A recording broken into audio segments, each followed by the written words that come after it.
사실 새로 등장한 감염병이라는데 두려움과 공포를 느끼지 않을 사람이 어디 있어요. 그러면 언론이 해야 할 역할은 정확한 정보로 그 두려움과 공포를 어떻게 해결해야 하는지를 알려주는 거잖아요. 근데 막상 현실을 보면 언론이 나서서 부정확한 정보를 확대 재생산하고 있잖아요. 그러니까 불안감이 더 커지는 거죠.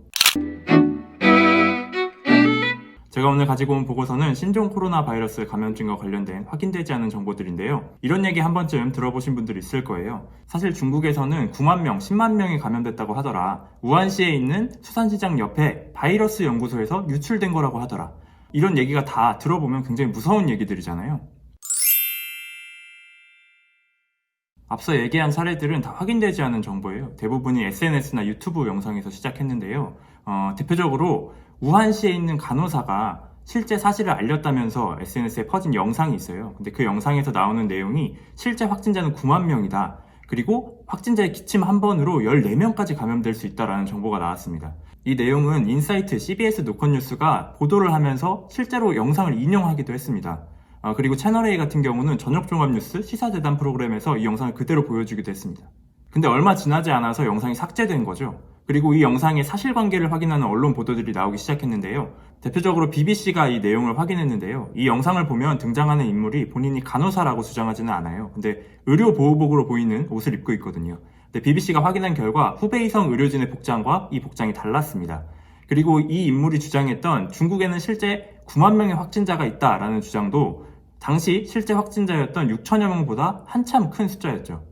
기침 한 번에 14명이 감염된다는 주장도 WHO가 이번 바이러스에 대해서 추측한 전파력 1.4에서 2.5명과는 큰 차이가 났습니다. 2012년 보건복지부 출입기자단과 한국헬스커뮤니케이션 학회가 감염병 보도 준칙이란 걸 같이 제정을 했어요. 근데 거기 보면 이런 보도를 하지 말라고 명확히 나옵니다. 보도 준칙 첫 번째에 감염병 보도의 정확성과 관련된 내용이 나오는데요. 그걸 읽어보면 감염병 보도는 현재 시점까지 사실로 밝혀진 정보를 제공해야 하며 신뢰할 만한 근거가 있어야 한다고 명시해놨어요. 앞서 언급한 보도들처럼 확인되지 않은 정보를 전달하지 말라고 적어놓은 거죠. 더 황당한 내용은 연구소 유출설인데요. 저는 보면서 이게 화가 나더라고요. 인사이트 같은 매체가 이런 내용을 전달하면 사람들이 쟤네는 원래 자극적인 정보를 전달하는 매체니까 이렇게 생각할 수 있어요. 근데 이런 내용을 한국일보나 SBS 같은 매체도 전달했다는 겁니다.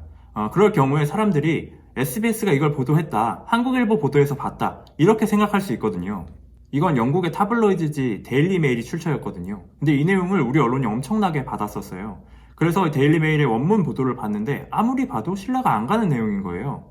데일리 메일이 이런 주장을 한 근거가 굉장히 빈약했기 때문인데요. 데일리 메일 원문 보도를 보면 미국의 한 생물안전 전문가가 2017년에 네이처라는 과학지에 중국이 정보를 공개하지 않는 문화가 있어서 우한 연구소가 열리면 위험할 수 있다고 주장했다는 내용이거든요.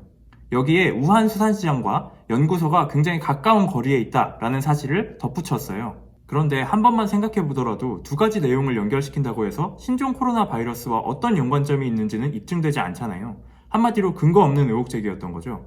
그럼에도 불구하고 국내 언론들이 이 정보를 엄청나게 많이 받았었습니다. 그 중에는 한국일보, SBS 같은 주요 언론도 있었던 거죠. 이런 근거 없는 의혹 제기가 나왔을 때 언론이 제대로 사실관계를 밝히지 못하면 의혹이 음모론으로 커지죠. 실제로 유튜브에서는 굉장히 많은 음모론이 나왔는데요. 그 중에 대표적으로 신세기TV라는 채널의 영상을 보면 이 채널은 데일리메일 보도뿐만 아니라 워싱턴타임즈의 보도도 인용했어요. 워싱턴타임즈는 중국 정부가 생물학 무기를 만들다가 이 바이러스를 유출했다라는 보도를 냈거든요. 그런데 이 내용도 근거가 하나도 없는 정보입니다. 그럼에도 불구하고 유튜브에서는 이런 내용까지 인용되면서 마치 사실인 것처럼 퍼지고 있는 거죠. 이런 영상 조회수가 얼마나 되는지 아세요? 이걸 단순히 유튜버 한 명의 잘못이라고 볼 수 있을까요? 저는 명백히 언론의 잘못이 있다고 생각하거든요. 재난보도 준칙을 보면 언론은 확인되지 않은 정보의 보도를 자제함으로써 유언비어의 발생이나 확산을 막아야 한다고 나와 있어요. 근데 앞서서 봤듯이 기성 언론조차 데일리메일의 보도를 그대로 받았었잖아요. 언론이 앞장서서 유튜브가 음모론을 펼칠 수 있도록 판을 깔아주고 있는 거죠. 이런 보도의 진짜 문제는 불안감을 만들어낸다는 거예요. 사실 새로 등장한 감염병이라는데 두려움과 공포를 느끼지 않을 사람이 어디 있어요. 그러면 언론이 해야 할 역할은 정확한 정보로 그 두려움과 공포를 어떻게 해결해야 하는지를 알려주는 거잖아요. 근데 막상 현실을 보면 언론이 나서서 부정확한 정보를 확대 재생산하고 있잖아요. 그러니까 불안감이 더 커지는 거죠. 엄청나게 많은 국민들이 이 청원에 동의를 했잖아요. 그런데 이건 실제로 논리적인 판단이라기보다는 막연한 불안감이 반영된 거죠. 그리고 정부도 제한적이지만 입국 금지 조치를 취했잖아요.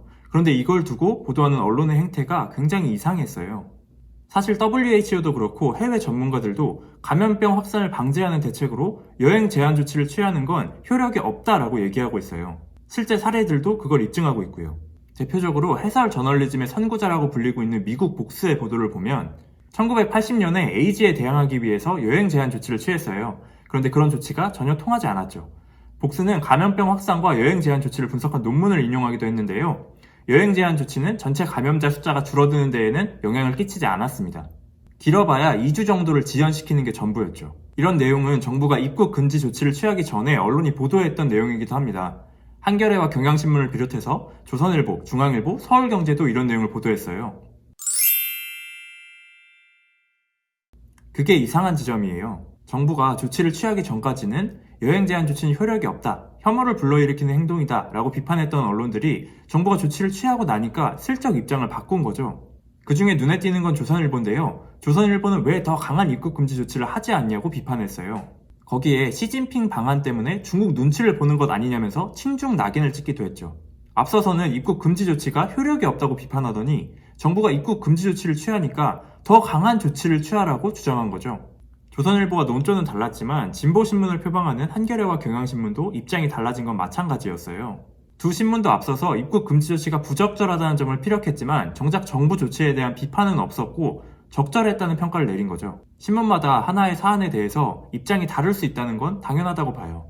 그런데 하나의 사안에 대한 입장이 이렇게 휙휙 바뀌는 건 문제가 있는 거죠. 이런 현상들이 발생하니까 언론이 정말 있는 그대로를 보도하고 있는가에 대한 비판이 있을 수밖에 없는 겁니다.